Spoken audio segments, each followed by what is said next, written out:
निर्विशेषशून्यवादी पाशचात्यदेशतारिणे जय श्री कृष्ण चैतन्य प्रभु नित्यानंद श्री अद्वैत गदाधर श्रीवासादि गौर भक्तवृंद हरे कृष्णा कृष्णा कृष्णा हरे हरे हरे राम राम राम हरे हरे वाञ्छाकल्पतरुभ्यः पावनेभ्यो वैष्णवेभ्यो नमो नमः जगद्गुरुश्च ಪ್ರೋಪಾದಿತ್ಯೋ ಇವತ್ತು ಏನು ಮಾತಾಡಬೇಕು, ನಾನೇನು ಪ್ರಿಪೇರ್ ಆಗಿ ಏನು ಹೇಳಬೇಕಂತನೂ ಇಲ್ಲ. ನಾವು ಗೌರಿದಾಯ ಬಗ್ಗೆ ಸ್ವಲ್ಪ ಚರ್ಚೆ ಮಾಡ್ತೀವಿ. ಈಗ ನಾವು ಬೆಳಿಗ್ಗೆ ಕ್ಲಾಸಲ್ಲಿ ಚರಿತಾಮೃತ ಮಾಡ್ತಾ ಇದ್ವಿ ಆದಿಲಿಲ್ಲ. ಭಗವಂತ ಏನು ಮಾಡೋದು ಅದನ್ನು ಲೀಲೆ ಅಂತ ಹೇಳ್ತೀವಿ. ನಾವೇನು ಮಾಡೋದು ಲೀಲೆ ಅಲ್ಲ, ನಾವು ಸುಮ್ಮನೆ ಭೂಮಿ ಭಾರ ಹಾಕಿರ್ತೀವಿ. ಆದರೆ ವೈಷ್ಣವರು ಭೂಮಿ ಭಾರವನ್ನು ಇಳಿಸೋಕೆ ಬರ್ತಾರೆ. ನಾವು ಭೂಮಿ ಭಾರ ಹಾಕ್ತೀವಿ, ವೈಷ್ಣವರು ಭೂಮಿ ಭಾರವನ್ನು ಇಳಿಸೋಕೆ ಬರ್ತಾರೆ. ಸೊ ಹಾಗೆ ಮಹಾಪ್ರಭು ಗೌಡವೋದಯೇ ಪುಷ್ಪವಂತೋ ತಮೋನುದೋ, ಜಗತ್ತಿನ ಅಂಧಕಾರವನ್ನು ಹೋಗ್ಸೋಕ್ಕೋಸ್ಕರ ಮಹಾಪ್ರಭು ಅಂದರೆ ಸಾಕ್ಷಾತ್ ಕೃಷ್ಣ ಈ ಭೌತಿಕ ಜಗತ್ತಲ್ಲಿ ಅವತಾರ ಮಾಡ್ತಾರೆ. ಹಿಂದೆ ಯಾವಾಗ ದ್ವಾಪರ ಅಂತ್ಯ ಆದಮೇಲೆ ಕಲಿ ಪ್ರಭಾವ ಇನ್ನು ಆಗ್ತಾನೆ ಪ್ರಾರಂಭ ಆಯಿತು. ಅವಾಗ ಎಲ್ಲ ಕಡೆ ಅಧರ್ಮ, ಯಾವಾಗ ಭಗವಂತ ಅವತಾರ ಮಾಡಿ ಹೋಗ್ತಾನೆ ಅವೆಲ್ಲ ಅಧರ್ಮ ಶುರು ಆಗುತ್ತೆ. ಸೊ ಕೃಷ್ಣ ಯಾವಾಗ ತನ್ನ ಲೀಲೆಯನ್ನು ಮುಗಿಸ ಹೋಗ್ತಾನೆ, ಆಗ ಭೂಮಿ ಪೂರ್ತಿ ಅಂಧಕಾರದ ಹೋಗುತ್ತೆ. ಅಂಧಕಾರ ಅಂದರೆ ಮಾಡಬಾರ್ದು, ತಮೋ ಅನ್ನೋದು ಆ ತಮಸನ್ನ ಹೋಗ್ಲಾಡ್ಸೋಕ್ಕೋಸ್ಕರ ಶ್ರೀ ಅದ್ವೈತಾಚಾರ್ಯರು ಭಗವಂತನ ಕುರಿತು ಪ್ರಾರ್ಥನೆ ಮಾಡ್ತಾರೆ. ಎಷ್ಟು ತಮಸ್ಸಲ್ಲಿದ್ದರು ಜನ ಅಂದರೆ ಕಲಿಯುಗ ಪ್ರಾರಂಭದಲ್ಲಿ ಅಂದರೆ ಇನ್ನು ಯಾರು ಬಂದರು, ಈಗ ಅದ್ವೈತಾಚಾರ್ಯ ಸಾಕ್ಷಾತ್ ಯಾರು ವಿಷ್ಣು. ಸೊ ನನ್ನ ಕೈಲೂ ಕೂಡ ಅದು ಈ ತಮಸ್ಸನ್ನ ಹೋಗಡ್ಸಕ್ಕಾಗೋದಿಲ್ಲ ಅಂತೇಳಿ ಸಾಕ್ಷಾತ್ ಭಗವಂತನನ್ನೇ ಕರೀತಾರೆ. ಸೊ ಶ್ರೀ ಅದ್ವೈತಾಚಾರ್ಯರು ಸದಾಶಿವ ಮತ್ತೆ ವಿಷ್ಣುವಿನ ಸಮಗ್ರ ಸಂಯುಕ್ತ ಅಂಶ ಅವತಾರ. ಅವರು ಗಂಗಾ ನದಿ ತಟದಲ್ಲಿ ಕೂತು ಭಗವಂತನನ್ನ ಒಂದೇ ಸಮ ಅಳತಾ ಕರೀತಾರೆ. ಅಳಬೇಕು, ಭಗವಂತ ಸುಮ್ಮನೆ ಬರೋದಿಲ್ಲ, ಅಳಬೇಕು. ಯಾರು ಅಳಬೇಕು? ಶುದ್ಧ ಭಕ್ತರು ಅಳಬೇಕು. ಶುದ್ಧ ಭಕ್ತರು ಯಾಕೋಸ್ಕರ ಅಳ್ತಾರೆ? ನನಗೇನು ಕಷ್ಟ ಅಂತ ಹೇಳೋದಿಲ್ಲ ಅವರು. ಪ್ರಹ್ಲಾದ ಯಾರಿಗೋಸ್ಕರ ಅಂದರು? ಯಾರು ಅಂದರೆ ಯಾರ ಪರವಾಗಿ ಅವರು ನರಸಿಂಹದೇವರ ಪ್ರಾರ್ಥನೆ ಮಾಡಿದ್ರು? ನಮ್ಮಂಥ ಬದ್ಧಜೀವಿಗಳ ಪರವಾಗಿ. ಸೊ ಬದ್ಧಜೀವಿಗಳ ಅಜ್ಞಾನವನ್ನು ಹೋಗ್ಸೋಕ್ಕೋಸ್ಕರ ಕೃಷ್ಣ ಬರೋದು. ಭಗವಂತ ಬರದೆ ಈ ಬೌದ್ಧ ಜೀವಿಗಳು, ಈ ಬೌದ್ಧ ಜಗತ್ತಲ್ಲಿ ಜೀವಿಗಳು ಉದ್ಧಾರ ಆಗೋದಿಲ್ಲ. ಸೊ ಆಗ ಅದ್ವೈತಾಚಾರ್ಯ ಏನ್ ಮಾಡ್ತಾರೆ, ಗಂಗಾ ನದಿ ದಡದಲ್ಲಿ ಕೂತು ಶಾಲಿಗ್ರಾಮ ಅರ್ಚನೆ ಮಾಡ್ತಾರೆ. ವಿಷ್ಣು ರೂಪದ ಶಾಲಿಗ್ರಾಮವನ್ನ ತುಳಸಿ ಅರ್ಚನೆ ಮಾಡ್ತಾ ಮಾಡ್ತಾ ಭಗವಂತನ ರೋಕೆ ಪುಕಾರ್ತಾರೆ. ಭಗವಂತ ಕೃಷ್ಣ ಬನ್ನಿ, ಕೃಷ್ಣ ಬನ್ನಿ, ಕೃಷ್ಣ ಬನ್ನಿ. ಸೊ ಇಲ್ಲ ಅಂದ್ರೆ ಪೂರ್ತಿ ಜಗತ್ತು ಅಂಧಕಾರದಲ್ಲಿ ಮುಳುಗೋಗ್ಬಿಡುತ್ತೆ. ಆ ಅಂಧಕಾರದಲ್ಲಿ ಮುಳುಗೋದ್ರೆ ಜವಾಬ್ದಾರಿ ಯಾರು ತಗೋಬೇಕು? ಮನೇಲಿ ಮಕ್ಕಳು ಹಾಳಾಗೋದ್ರೆ ಅದ್ರ ಜವಾಬ್ದಾರಿ ಯಾರು? ಯಾರಿಗೆ ಕೆಟ್ಟ ಹೆಸರು ಬರುತ್ತೆ? ಕೆಟ್ಟ ಹೆಸರು ಬರುತ್ತಾ ಬಿಡುತ್ತೋ, ನೋವಾಗುತ್ತಲ್ಲ, ಅಯ್ಯೋ ನಮ್ಮ ಮಗ ಹಾಳಾಗೋದ, ನಮ್ಮ ಮಗ ಹಾಳಾಗೋದ. ಸೊ ಅದ್ರ ಜವಾಬ್ದಾರಿ ತಂದೆನೇ ಹೊರಬೇಕಾಗುತ್ತೆ. ಅದರಿಂದ ಕೃಷ್ಣ ಏನೇ ಶತ ಪ್ರಯತ್ನ ಮಾಡಿ ಆದರೂ ಈ ಭೌತಿಕ ಜಗತ್ತಿಗೆ ಬರಲೇಬೇಕು. ಆದರೆ ಭೌತಿಕ ಜಗತ್ತಿಗೆ ಪ್ರಕಟ ಆಗೋದು ಅವನಿಗೆ ಹೊಸದಲ್ಲ, ಆಶ್ಚರ್ಯ ಅಲ್ಲ, ಅಥವಾ ಕಷ್ಟನೂ ಅಲ್ಲ. ಕ್ಷಣ ಮಾತ್ರದಲ್ಲಿ ಬೇಕಾದ್ರೆ ಭೌತಿಕ ಜಗತ್ತಿಗೆ ಬರ್ತಾರೆ. ಆದರೆ ಯಾರು ಕರಿಬೇಕು, ಯಾಕೆ ಕರಿಬೇಕು, ಸೊ ಅದು ಮುಖ್ಯ. ಸೊ ನಾವು ಕರಿತೀವಿ ಭಗವಂತನಲ್ವಾ, ನಮಗೆ ಸಂಕಟ ಬಂದಾಗ ಏನು ಮಾಡ್ತೀವಿ? ಭಗವಂತನ ಕರಿತೀವಿ, ಬನ್ನಿ, ಅವ್ರ ಬನ್ನಿ, ಇವ್ರು ಬನ್ನಿ. ಆದರೆ ನಮ್ಮ ಕಷ್ಟಕ್ಕೆ ಭಗವಂತ ಹೋಗ್ಬಿಡ್ತಾನೋ ಅಥವಾ ಭಕ್ತರ ಕಷ್ಟಕ್ಕೆ ಭಗವಂತ ಹೋಗ್ಬಿಡ್ತಾನೋ? ಭಕ್ತರ ಕರೆಗೆ, ಭಕ್ತರಿಗೆ ಕಷ್ಟ ಇಲ್ಲ, ಭಕ್ತರ ಕರೆಗೆ ಭಗವಂತ ಹೋಗ್ಬಿಡ್ತಾನೆ ಫಸ್ಟ್. ನಾವು ಕರೆಯೋದಕ್ಕೋಸ್ಕರ ನಮ್ಮ ಕಷ್ಟ ಇದೆ ಬನ್ನಿ ಅಂತ, ನನಗೇನೋ ಪ್ರಾಬ್ಲಮ್ ಆಗಿದೆ ದಯವಿಟ್ಟು ಬನ್ನಿ ಅಂತ ನಾವು ಕರಿತೀವಿ. ಆದರೆ ಭಕ್ತರು ಹೆಂಗೆ ಕರೀತಾರೆ? ಜನಗಳಿಗೆ ಪ್ರಾಬ್ಲಮ್ ಆಗ್ತಾ ಇದೆ, ಜನರು ಭೌತಿಕ ಕಾಮ ಸುಖದಲ್ಲಿ ಮುಳುಗಿದ್ದಾರೆ, ಅಜ್ಞಾನದಲ್ಲಿ ಮುಳುಗಿದ್ದಾರೆ, ಅವ್ರು ಉದ್ಧಾರ ಮಾಡಕ್ಕೆ. ಆಗ ಅದೇ ಸಮಯಕ್ಕೆ ಭಗವಂತ ಕಲಿಯುಗದಲ್ಲಿ ಅವತಾರ ಮಾಡಬೇಕು ಅಂತ ಯೋಚನೆ ಮಾಡ್ತಾ ಇದ್ದಾರೆ ಗೋಲೋಕದಲ್ಲಿ ಕೂತು. ಸೊ ಭಗವಂತ ಏನು ಯೋಚನೆ ಮಾಡ್ತಾನೆ ನಾವು ಕೇಳಿದ್ವಿ ಅಲ್ವಾ? 3-4ನೇ ಅಧ್ಯಾಯದಲ್ಲಿ ಚೈತನ್ಯ ಚರಿತಾಮೃತದಲ್ಲಿ ಭಗವಂತನ ಅಂತರಂಗ ಮತ್ತೆ ರಹಸ್ಯ ಕಾರಣಗಳನ್ನು ನಾವು ಕೇಳಿದ್ವಿ. ಭಗವಂತ ಈ ಭೌತಿಕ ಜಗತ್ತಿಗೆ ಏನೋ ಒಂದು ಭೌತಿಕ ಕಾರಣಕ್ಕೋಸ್ಕರ ಬರೋದಲ್ಲ, ತನ್ನ ಖುಷಿಗೋಸ್ಕರ. ಈ ಜಗತ್ತನ್ನ ಭಗವಂತ ಏನಕ್ಕೆ ನಿರ್ಮಾಣ ಮಾಡ್ತಾನೆ? ಇಷ್ಟೊಂದು ಸುಂದರವಾದ ಜಗತ್ತನ್ನ ಯಾರ ಸುಖಕ್ಕೋಸ್ಕರ? ಯಾರ ಸುಖ ಪಡ್ಲಿಂದ ಸೃಷ್ಟಿ ಮಾಡ್ತಿದ್ದಲ್ಲ? ತನ್ನ ಖುಷಿಗೋಸ್ಕರ ಅದು.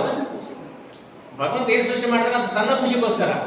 ಈಗ ಅಪ್ಪ ತನಗೆ ಬೇಕಾಗಿರೋ ಹಾಗೆ ಮನೆ ಕಟ್ಕೊಳ್ತಾನೆ, ಅವನಿಗೆ ಬೇಕಾಗಿರೋಲ್ಲ. ಅದ್ರ ಕೊನೆಗೆ ಅವನು ಕಾಲ ಆದ್ಮೇಲೆ ಆಟೋಮೆಟಿಕ್ ಆಗಿ ಅವರ ನಂತರ ಕೆಲಸ ಇರುತ್ತೆ. ಅಂದ್ರೆ ಅವನ ಖುಷಿಗೋಸ್ಕರ ಅವ್ನು ಮಾಡ್ಕೊಳ್ತಾನಲ್ವ. ಭೌತಿಕ ಜಗತ್ತಲ್ಲೂ ನಾವು ನಮ್ಮ ಖುಷಿಗೆ ಅಂತ ಮಾಡ್ಕೊಳ್ತಿರ್ತೀವಿ. ಸೊ ಕೃಷ್ಣ ಇಡೀ ಜಗತ್ತನ್ನ, ಭೌತಿಕ ಜಗತ್ತು, ಆಧ್ಯಾತ್ಮಿಕ ಜಗತ್ತನ್ನ ನನ್ನ ಖುಷಿಗೋಸ್ಕರ ನಿರ್ಮಾಣ ಮಾಡ್ತೀವಿ. ನಾವೇನ್ ಮಾಡ್ತೀವಿ, ಅದು ನಂದು ನಂದು ಅಂತ ಭಾವಿಸ್ಬಿಟ್ಟು ನಾನು ಅದರಲ್ಲಿ ಮುಳುಗ್ತಾ ಇದ್ದೀನಿ ಅಷ್ಟೇ. ತಪ್ಪು ನಂದು. ಸೊ ಇದಕ್ಕೆಲ್ಲ ಕಾರಣ ಅಜ್ಞಾನ. ಇದೇ ತರ ಅಜ್ಞಾನ ಬೆಳೀತಾ ಬೆಳೀತಾ ಬೆಳೀತಾನೆ ಇರುತ್ತೆ. ಅವನು ಯಾವ ಕಾರಣಕ್ಕೂ ಉದ್ಧಾರ ಆಗ್ತಿರೋಂಥ ಅಧಪತಕ್ಕಾಗ್ತಾರೆ. ಅಧಪತನ ಅಂದ್ರೆ ಸಂಪೂರ್ಣ ನಾಶ ಆಗುತ್ತೆ. ಈ ಸಂಪೂರ್ಣ ನಾಶವನ್ನು ತಪ್ಪಿಸೋಕ್ಕೋಸ್ಕರ ಅದ್ವೈತಾಚಾರ್ಯ ಏನ್ ಮಾಡ್ತಾರೆ, ಕೃಷ್ಣನ ಪ್ರಾರ್ಥನೆ. ಸೊ ಇದು ಪ್ರಾರ್ಥನೆ ಮಾಡುವಂಥ ವಿಧಾನ. ಆಗ ಭಗವಂತ ಯೋಚನೆ ಮಾಡ್ತಾನೆ, ಹೌದು ನಾನು ಇಷ್ಟೆಲ್ಲ ಲೀಲೆ ಮಾಡಿದ್ರು ನನ್ನ ಪ್ರೇಮಿ ಭಕ್ತರಿಗೆ ಪ್ರೇಮ ದಾನ ಕೊಡಲಿಲ್ಲ ನಾನು, ಅಂದ್ರೆ ಪ್ರೇಮ ಭಕ್ತಿ ದಾನ ಕೊಡಲಿಲ್ಲ ನಾನು. ಸೊ ಯಾವಾಗ ನಾನು ಭಕ್ತನಾಗಿ ಬರ್ತೀನಿ ಆಗ ನಾನು ನನ್ನ ಭಕ್ತರಿಗೆ ಮತ್ತೆ ಭಗವಂತನಿಗೆ ನಾನು ಪ್ರೇಮ ಭಕ್ತಿಯನ್ನು ಕೊಡಬಹುದು. ಈಗ ಕೃಷ್ಣನೇ ಈ ಜಗತ್ತಿಗೆ ಬಂದು ಅವನ ಪ್ರೇಮವನ್ನ ಅವನೇ ಅನುಭವಿಸ್ಬೇಕು, ಆ ರಸವನ್ನ ತಾನು ಅನುಭವಿಸ್ಬೇಕು ಅಂತ ಈ ಒಂದು ಜಗತ್ತಿಗೆ ಬರ್ತಾನೆ. ಅದ್ರ ಜೊತೆಗೆ ನಮ್ಮಂತ ಜೀವಿಗಳ ಅಜ್ಞಾನವನ್ನ ದೂರ ಮಾಡಬೇಕು, ಕೃಷ್ಣ ಪ್ರೇಮವನ್ನ ಪ್ರದಾನ ಮಾಡಬೇಕು. ಕೃಷ್ಣ ಪ್ರೇಮ ಪ್ರದಾಯ. ಸೊ ಇದು ಮಹಾಪ್ರಭು ಅವತಾರದ ರಹಸ್ಯ ಕಾರಣ. ಹೀಗೆ ಗೌರ ಪೂರ್ಣಿಮೆ ವಿಶೇಷವಾಗಿ ಗೌಡಿಯ ಸಂಪ್ರದಾಯದ ವೈಷ್ಣವರಿಗೆ ದೊಡ್ಡ ಹಬ್ಬ. ಅದು ನಾವು ಇಲ್ಲಿ ಸೆಲೆಬ್ರೇಟ್ ಮಾಡಬೇಕು. ಗೌರ ಪೂರ್ಣಿಮಾ, ಆಮೇಲೆ ಜನ್ಮಾಷ್ಟಮಿ, ರಾಧಾಷ್ಟಮಿ ಅಲ್ವಾ, ಎಲ್ಲ ಹಬ್ಬಗಳನ್ನು ನಾವಿಲ್ಲಿ ಆಚರಣೆ ಮಾಡ್ತೀವಿ. ಆದರೆ ನಮಗೆ ಹಬ್ಬದ ಮಹಿಮೆ ಗೊತ್ತಿಲ್ಲ. ನಾವೇನು ಮಾಡ್ತೀವಿ, ನಮಗೆ ಹಬ್ಬದ ಮಹಿಮೆ ಗೊತ್ತಿದ್ದ ಹಬ್ಬಗಳನ್ನು ಆಚರಣೆ ಮಾಡ್ತೀವಿ. ಸಂಕ್ರಾಂತಿ ಮಾಡ್ತೀವಿ, ಯುಗಾದಿ ಮಾಡ್ತೀವಿ, ಆದರೆ ಏನು ಮಹಿಮೆ ನಮ್ಗೆ ಗೊತ್ತಿಲ್ಲ ಅಲ್ವಾ. ಎಲ್ಲ ಹಬ್ಬ ಮಾಡ್ತೀವಿ ನಾವು, ಹಬ್ಬ ಸಡಗರ ಸಮರ್ಪಣೆ ಮಾಡ್ತೀವಿ. ಆದರೆ ಹಬ್ಬದ ಆಚರಣೆ ಉದ್ದೇಶ ಏನು? ಒಟ್ಟೆ ಏನು, ಯುಗಾದಿ ಬಂತು ಒಬ್ಬಟ್ಟು ಮಾಡಬೇಕು, ದೀಪಾವಳಿ ಬಂತು ಕಜ್ಜಾಯ, ದೀಪಾವಳಿ ಬಂತು ಕಜ್ಜಾಯ ಅಂದರೆ ಮಾಡಬೇಕು. ಯಾರಿಗೋಸ್ಕರ ಮಾಡ್ಬೇಕು ಅದನ್ನು? ಹಬ್ಬದ ಮಹಿಮೆ ಏನು ಗೊತ್ತಿಲ್ಲ ನಮಗೆ. ಸೊ ಹಬ್ಬ ಹರಿದಿನಗಳು ಅಂದರೆ ಅದು ಭಗವಂತನಿಗೆ ಖುಷಿ ಕೊಡುವಂಥ ದಿನ ಆಗುತ್ತೆ. ಅದು ನಾವೇನು ಮಾಡ್ತೀವಿ, ನಾವು ಹೊಸ ಬಟ್ಟೆ ಹಾಕೊಂಡು ನಾವು ಹೊಸ ಹೊಸ ರುಚಿ ರುಚಿಯಾಗಿ ತಿಂದು ಮಾಡ್ತೀವಿ. ಸೊ ತಪ್ಪಲ್ಲ ಅದ, ಅದೇ ಗೊತ್ತಿಲ್ಲದೆ ಮಾಡ್ತಾರೆ, ಅದು ತಪ್ಪು. ಯಾವುದು ಮಾಡೋದು ತಪ್ಪಲ್ಲ, ಗೊತ್ತಿಲ್ಲದೆ ಮಾಡೋದು. ಅದಕ್ಕೆ ಕೃಷ್ಣ ತಿಳಿದು ಮಾಡಿ. ವಿದುಷೋ ಕರ್ಮ ಸಿದ್ಧಿ ಸ್ಯಾತ್ ಯಥಾ ಅವಿದುಷೋ ಭಯ. ಭಗವಂತ ನಮ್ದೊಬ್ಬೊಬ್ಬರಿಗೆ ಹೇಳ್ತಾರೆ, ವಿಧಿತ್ವ ಅಂದ್ರೆ ತಿಳ್ಕೊಳ್ಳೋದು. ನೀವು ಏನ್ ಮಾಡ್ತೀರಾ ಅದನ್ನ ತಿಳ್ಕೊಂಡು ಮಾಡಿ. ವಿದುಷೋ ಕರ್ಮ ಸಿದ್ಧಿ ಸ್ಯಾತ್ ಅವಿದುಷೋ ನ ಭವೇತ್. ಗೊತ್ತಿಲ್ಲದೆ ಮಾಡ್ತಾರೆ, ಅದರ ಲಾಭ ಇಲ್ಲ. ಸಂದರ್ಭ ಏನು, ಗೋವರ್ಧನ ಇಂದ್ರ ಯಜ್ಞ ಮಾಡ್ತಿರ್ತಾರಲ್ಲ. ಸೊ ಇಂದ್ರ ಯಜ್ಞ ಮಾಡ್ಬೇಕಾದ್ರೆ ಗೊತ್ತಿಲ್ಲದೆ ಮಾಡ್ತಿರ್ತಾರೆ. ಒಂದು ಹಬ್ಬ ಮಾಡಬೇಕು, ಆಚರಣೆ ಮಾಡಬೇಕು, ಅದಕ್ಕೆ ಏನು ಅನ್ನಕೂಟ ಎಲ್ಲ ಮಾಡಬೇಕು, ಅದನ್ನ ಅರೇಂಜ್ ಮಾಡಿರ್ತಾರೆ. ಯಾರಿಗೋಸ್ಕರ ಪೂಜೆ ಮಾಡೋದು? ಇಂದ್ರ ಪೂಜೆ ಮಾಡೋದು. ಅದಕ್ಕೆ ಕಾರಣ ಕೊಡ್ತಾರೆ. ಇಂದ್ರ ಪೂಜೆ ಮಾಡ್ಬೇಕಪ್ಪ, ಇಂದ್ರ ಮಳೆ ಕೊಡ್ತಾನೆ, ಮಳೆಯಿಂದ ನಮಗೆ ಬೆಳೆ ಆಗುತ್ತೆ, ಹಸುಗಳು ಹಾಲು ಕೊಡ್ತಾನೆ, ಹಾಲಿಂದ ನಮ್ಮ ಜೀವನ ನಡೀತಾ ಇದೆ. ಇದು ಕಾರಣ. ಅಂದ್ರೆ ಅರ್ಥ ಏನು? ಸ್ವಾರ್ಥ. ಹಸು ಹಾಲು ಕೊಡ್ಬೇಕು, ಅದಕ್ಕೆ ಹಬ್ಬ ಮಾಡ್ತಾರೆ. ಆ ಹಾಲಿಂದ ನಾನು ವ್ಯಾಪಾರ ಮಾಡಬೇಕು, ಅದಕ್ಕೆ ಹಬ್ಬ ಮಾಡ್ತಾರೆ. ಹೌದಾ? ಸೊ ನಂದಗೊಬ್ಬರ ಬಾಯಲ್ಲೂ ಕೂಡ ಅದು ಬರುತ್ತೆ ಮಾತು. ಆದರೆ ಕೃಷ್ಣ ಹೇಳ್ತಾನೆ, ಹಾಲು ಕೊಡುತ್ತೆ ಅಥವಾ ಅದರಿಂದ ನಾವು ಜೀವನ ನಡೆಯುತ್ತೆ ಅಂತ ಹಬ್ಬ ಮಾಡಬಾರ್ದು. ನಿಮಗೆ ಹಬ್ಬ ಮಾಡಬೇಕು ಅನ್ನೋದಿದ್ರೆ ತಿಳಿದು ಮಾಡಿ. ಈಗ ನಾವು ಗೌರ ಪೂರ್ಣಿಮೆ ಆಚರಣೆ ಮಾಡಬೇಕು 3ನೇ ತಾರೀಕು, ಅವತ್ತು ಚಂದ್ರಗ್ರಹಣ ಇದೆ. ಸೊ ಸಾಯಂಕಾಲ 6 ಗಂಟೆ 7 ಗಂಟೆ ಮೇಲೆ ಮಾಡಬೇಕು. ಇದಕ್ಕೆ ದೇವಸ್ಥಾನದಲ್ಲಿ, ಕೆಲವು ದೇವಸ್ಥಾನದಲ್ಲಿ ಅವಾಗ ಮಾಡ್ತಾರೆ 7 ಗಂಟೆ ಮೇಲೆ. ಇನ್ನು ಕೆಲವು ಟೆಂಪಲಲ್ಲಿ 8ನೇ ತಾರೀಕು ಸಂಡೇ, ಮುಂದಿನ ಭಾನುವಾರ ಆಚರಣೆ ಮಾಡ್ತಾರೆ. ಸೊ ನಾವು ಅಟೆಂಡ್ ಮಾಡಿ. ನಾನು ಏನು ಅನೌನ್ಸ್ ಮಾಡಬೇಕಂದ್ರೆ, ಮುಂದಿನ ವಾರ ಈಗ ಹೊಸಬ್ರು ಯಾರು ಬಂದಿರಲ್ಲ, ಟೈಮಿಂಗ್ಸ್ ಚೇಂಜ್ ಮಾಡ್ತಾರೆ. ಹೋಗಿ ನಯ ಡಿವೋಟೀಸ್ ನಾವೇನು ಮಾಡೋಣ, ಮುಂದಿನ ವಾರ ಟೈಮಿಂಗ್ಸ್ ಹೇಳ್ತೀವಿ ನಾವು. ಎಲ್ಲರೂ ಗೌರ ಪೂರ್ಣಿಮೆ ಸೆಲೆಬ್ರೇಟ್ ಮಾಡೋಣ ದೇವಸ್ಥಾನದಲ್ಲಿ. ಓಕೆನಾ? ಭಗವಂತ ಅನುಗ್ರಹ ಮಾಡಿದ್ರೆ ಮುಂದಿನ ವರ್ಷದಿಂದ ನಾವು ಇಲ್ಲೇ ಆಚರಣೆ ಮಾಡೋ ಪ್ರಯತ್ನ ಮಾಡೋಣ, ಇಚ್ಛೆ ಪಡ್ತೀವಿ. ಯಾವಾಗ ನಾವು ಗೌರಿ ತಾಯಿಯನ್ನ ತೃಪ್ತಿಪಡಿಸ್ತೀವೋ ಆಗ ಕೃಷ್ಣ ಪ್ರೇಮ ಪ್ರಾಪ್ತಿ ಆಗ್ತದೆ. ಅಲ್ಲಿ ತನಕ ನಮಗೆ ಕೃಷ್ಣ ಪ್ರೇಮ ಆಗಿಲ್ಲ. ಈಗ ಪ್ರಭುಜಿ ಒಂದು ಭಜನೆ ಹಾಡ್ತಾರೆ. ಆ ಭಜನೆ ಸಾರಾಂಶ ಏನಂದ್ರೆ, ಹರಿನಾಮವನ್ನು ಹಾಡ್ತಾರೆ ವೃಂದಾವನದಲ್ಲಿ. ಯಾರೆಲ್ಲ? ಅಷ್ಟೇ ಅಲ್ಲ, ಯಾರ್ಯಾರು ಆಡ್ತಾರೆ? ಜಿಂಕೆಗಳು ಆಡ್ತಾರೆ, ಕೋಗಿಲೆಗಳು ಆಡ್ತಾರೆ, ಅಲ್ಲಿರೋ ಗಿಡ ಮರಗಳು ಆಡ್ತಾರೆ, ಲತಾ ಬಳ್ಳಿಗಳು ಆಡ್ತಾರೆ. ಬರೀ ಮನುಷ್ಯರು ಆಡೋದಲ್ಲ, ಗೋಪಿ ಆಡೋದಲ್ಲ, ಆ ಬೃಂದಾವನದಲ್ಲಿರುವಂತಹ ಪ್ರತಿಯೊಂದು ವಸ್ತು ಕೂಡ ಹರಿನಾಮನ ಆಡ್ತಾರೆ ಮತ್ತೆ ಎಂಜಾಯ್ ಮಾಡ್ತಾರೆ. ಅಂದ್ರೆ ಆ ಭಗವಂತ ನಾಮ ಹೇಳಿದಾಗ ಏನು ಆನಂದ ಆಗುತ್ತಲ್ವಾ, ಆ ಆನಂದ ಕೊಡೋದೇ ಮಹಾಭಕ್ತಿ. ಯಾಕಂದ್ರೆ ಅದನ್ನ ಹಂಚಿ ಬಂದು, ಈಗ ಕೃಷ್ಣ ನಾಮ ಕೇಳಿದ ತಕ್ಷಣ ನಮ್ಗೆ ಆನಂದ ಆಗುತ್ತೆ ಅಂದ್ರೆ ಅದನ್ನ ಕೊಡೋರಿದಾರಲ್ಲ, ಕೊಡೋರು ಅಷ್ಟೇ ಆನಂದ ಕೊಡಬೇಕು. ಅರ್ಥ ಆಗ್ತಿದೆ? ಈಗ ನಾವು ಕೃಷ್ಣ ನಾಮವನ್ನ ಯಾರಿಗಾದ್ರೂ ಕೊಟ್ರೆ ಆ ಕೃಷ್ಣ ನಾಮ ಹಾಡ್ತಾ ರುಚಿ ಬರುತ್ತಲ್ವಾ, ಆ ರುಚಿ ಅವ್ರಿಗೆ ಬರ್ತಿದೆ ಅಂದ್ರೆ ರುಚಿ ಇರೋರು ಕೊಟ್ರೆ ಬರುತ್ತೆ. ಅಂದ್ರೆ ನಮ್ಮ ಹತ್ರ ಏನಿದೆಯೋ ಅದನ್ನ ಕೊಟ್ರೆ ಮಾತ್ರ ಅವ್ರಿಗೆ ಟೇಸ್ಟ್ ಬರುತ್ತೆ. ಈಗ ನನ್ನ ಹತ್ರ ನನಗೆ ಹರಿನಾಮ ಟೇಸ್ಟ್ ಇಲ್ಲ ಅಂತ ಇಟ್ಕೊಳ್ಳಿ, ನಾನೇನ್ ಮಾಡ್ತೀನಿ? ಹರಿನಾಮ ಮಾಡಿ ಅಂತ ಬರ್ತೀನಿ. ಸೊ ಅವಾಗ ಹಾಡೋರ್ಗೆ ರುಚಿ ಬರೋದು. ಇದ್ರ ಎಫೆಕ್ಟ್ ಹೆಂಗೆ ಅಂದ್ರೆ, ಸ್ಪಿರಿಚುವಲ್ ಎಫೆಕ್ಟ್ ಹೆಂಗಿರುತ್ತೆ ಅಂದ್ರೆ, ಮಹಾಪ್ರಭು ಸಾಕ್ಷಾತ್ ಕೃಷ್ಣ ಪ್ರೇಮ ಸಾಕಾರ ಮೂರ್ತಿ, ಅವ್ರು ಕೊಟ್ಟಾಗ ಏನಾಗುತ್ತೆ? ನಮ್ಗೆ ರುಚಿ ಬರುತ್ತೆ, ಹೌದಲ್ವಾ? ಸೊ ಅವ್ರು ಯಾರಿಗೆ ಕೊಡ್ತಾರೆ? ಯಾರು ಸರೆಂಡರ್ ಆಗ್ತಾರೆ ಅವ್ರು ಕೊಡ್ತಾರೆ. ಹರಿನಾಮ ಯಾರು ಬೇಕಾದ್ರೆ ಆಡ್ಬೋದು. ಈಗ ಒಂದು ನಗರ ಸಂಕೀರ್ತನೆ ನೋಡಿದ್ರೆ ಸಾವಿರಾರು ಜನ ಹರಿನಾಮ ಹಾಡ್ಬೋದು, ಬಟ್ ಎಲ್ರಿಗೂ ರುಚಿ ಬರೋದಿಲ್ಲ. ಹರಿನಾಮದಲ್ಲಿ ರುಚಿ ಇದೆ, ಬಟ್ ನಮಗೆ ರುಚಿ ಬರ್ತಾ ಇಲ್ಲ. ರುಚಿ ಇಲ್ಲ ಅಂದ್ರೆ ವೃಂದಾವನದಲ್ಲಿ ಜಿಂಕೆಗಳು, ಪ್ರಾಣಿ ಪಕ್ಷಿಗಳು, ಗಿಡ ಮರಗಳು ಯಾಕೆ ಆಡಬೇಕಿತ್ತು? ಅವ್ರ ಜೀವನ ಅಲ್ವಾ? ಆ ಜೀವಕ್ಕೆ ಆನಂದ ಆಗುತ್ತೆ ಭಗವಂತ ನಾಮ ಕೇಳಿದ್ರೆ, ಬಟ್ ನಮಗೆ ಆನಂದ ಆಗ್ತಾ ಇಲ್ಲ. ಈ ಕಾರಣ ಏನಂದ್ರೆ, ನಾವು ಕಲಿಯುಗದ ಭಗವಂತನ ರಹಸ್ಯಾವತಾರವಾದ ಶ್ರೀ ಚೈತನ್ಯ ಮಹಾಪ್ರಭುವನ್ನು ನಾವು ಆರಾಧಿಸ್ತಾರೆ. ಈಗ ನಾವು ದೀಕ್ಷೆ ತಗೊಂಡಾಗ ಏನ್ ಮಾಡ್ತಾರೆ? ಗುರು ಮಹಾರಾಜರು ಹರಿನಾಮ ದೀಕ್ಷೆ ಕೊಡ್ತಾರೆ, ಒಂದು ಚಾಂಟಿಂಗ್ ಲೀಡ್ಸ್ ಕೊಡ್ತಾರೆ. ಅಲ್ಲಿ ಅವ್ರು ಚಾಂಟಿಂಗ್ ಮಾಡಿರ್ತಾರೆ, ಪೂರ್ತಿ ಪ್ರೇಮದಿಂದ ನನ್ನ ಭಕ್ತನ ಉದ್ಧಾರ ಮಾಡಬೇಕು, ಅವನ ಪಾಪಗಳನ್ನ ನಾಶ ಮಾಡಬೇಕು, ಭಗವಂತನ ಕಡೆ ತಿರುಗಿಸ್ಬೇಕು. ಇದೆಲ್ಲ ಉದ್ದೇಶ ಅಲ್ಲ, ಗುರು ಬರೋದು ಅದಕ್ಕೋಸ್ಕರ, ಇನ್ಯಾವ ಭೌತಿಕ ಉದ್ದೇಶದಿಂದ ಬರೋದಿಲ್ಲ. ಅದನ್ನ ತಗೊಂಡು ನಾವು ಚಾಂಟಿಂಗ್ ಮಾಡೋದು ನಮ್ಗೆ ರುಚಿ ಬರೋದಿಲ್ಲ. ಅದ್ರ ಅರ್ಥ ಏನು? ನಾವು ತಿಂದು ಟೇಸ್ಟ್ ಮಾಡಿರ್ತೀವಿ, ಚೆನ್ನಾಗಿದೆ ಅಂತ ಕೊಡ್ತೀವಿ, ನೀವು ತಿಂದ ಟೇಸ್ಟೇ ಬರ್ತಾ ಇಲ್ವಲ್ಲ. ಯಾಕೆ? ಅದೇ ಅಡುಗೆ, ಅದೇ ಟೇಸ್ಟು ಎಲ್ಲ ಇದ್ರೂ ಕೂಡ ನಾವು ದಿನ ಸಪ್ಪೆ ರುಚಿ ಬರ್ತಾ ಇಲ್ಲ. ಹಾಗೆ ನಿಮ್ಮಲ್ಲಿ ಏನೋ ದೋಷ ಇದೆ. ನಾನು ಪೂರ್ತಿ ಪ್ರೇಮದಿಂದ ಅದನ್ನ ಹರಿನಾಮ ಕೊಟ್ಟಿದ್ದೀನಿ, ಹರಿನಾಮ ದೀಕ್ಷೆ ಕೊಟ್ಟಿದ್ದೀನಿ, ನೀವು ಅದನ್ನು ಸ್ವೀಕಾರ ಮಾಡಿದ್ದೀರಾ, ನಾನು ಸರೆಂಡರ್ ಆಗಿದ್ದೀರಾ, ಆದ್ರೂ ರುಚಿ ಬರ್ತಾ ಇಲ್ಲ. ಇದಕ್ಕೆ ಕಾರಣ ನಾವು ಮಹಾಭಕ್ತಿ ಸಾಧನೆ. ಅಲ್ಲಿವರೆಗೂ ನೀವು ಎಷ್ಟೇ ಮಣಿ ತಿರುಗಿಸಿ ಹರೇ ಕೃಷ್ಣ ಕೃಷ್ಣ ಕೃಷ್ಣ ಹರೇ, ಬಟ್ ಪ್ರೇಮ ಬರೋದು ಬರ್ತಿದೆ. ಯಾರಿಗಾದ್ರೂ ರುಚಿ ಬರುತ್ತಾ? ನಮಗೂ ಬರ್ತಾ ಇಲ್ಲ. ಇನ್ನಿ ಎಷ್ಟು ದೌರ್ಭಾಗ್ಯ ನಮಗೆ.